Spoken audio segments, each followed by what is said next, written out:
Why do tech companies go public?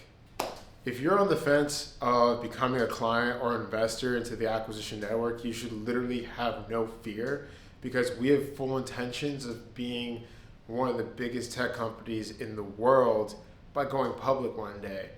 And so a lot of tech companies go public for a lot of reasons, but one of the biggest reasons why they do so is for acquisitions, right? So if you look at Facebook, for example, they acquired Instagram for $1 billion or more, and it's very unlikely that they used all of their revenue, like the cash flow from the product itself, to acquire that company. They leveraged the public market to acquire that company, which made the business entity bigger and more successful. And so this is why the acquisition network has the capabilities of being literally one of the largest companies ever created, because we have a software product and system that will be extremely profitable and we'll have plenty of reason for going public, because we're going to always have development costs. We're always going to need to hire more staff or increase our corporate locations, get more offices.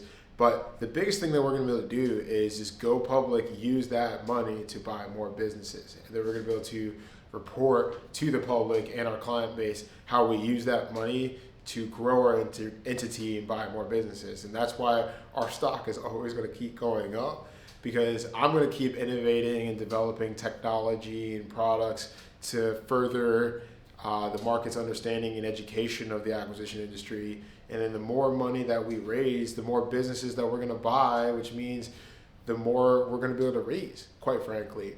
There's trillions of dollars in the market and it's just unorganized. People want to send their money or need to send their money somewhere, and they just need a company or stock to perform in such a way that it just keeps growing. I don't see how or why becoming the go-to education marketplace for acquisitions will ever have a down year in regards to the stock market. There's 75 million companies for sale in the United States. The baby boomers are retiring. There's trillions in equity available.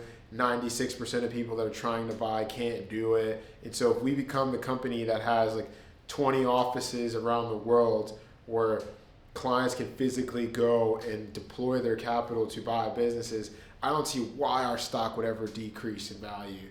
I've got so many innovative ideas on how we can further develop the product, from bringing our MVP all under one umbrella, which is having a CRM, a marketplace, a task management planner, and a training system all in one. Like, there is no software product like that exists. That alone is going to cost us hundreds of millions of dollars.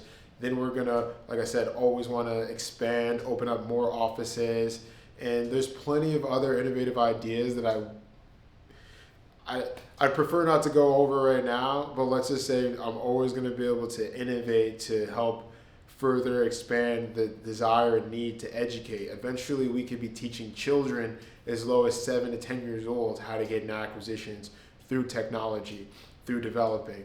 And that's why I believe this is a massive opportunity for early clients and investors, because if you look at other tech companies like Amazon and Facebook, they've always gone public to acquire more businesses, but there is no tech company that has gone public to acquire more businesses.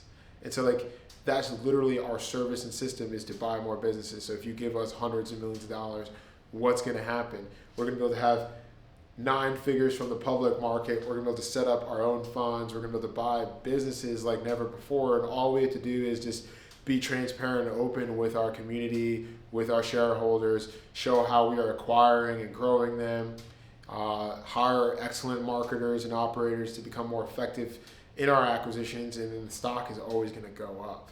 So if you are an early client or investor that's watching this before the end of Q1 of 2024, I don't see what is holding you back. That's why I'm creating this video series, is to really paint the picture of where we're taking this company and putting you in position to invest into the future of doing business. I hope you saw great value in this, and I'll see you in the next one.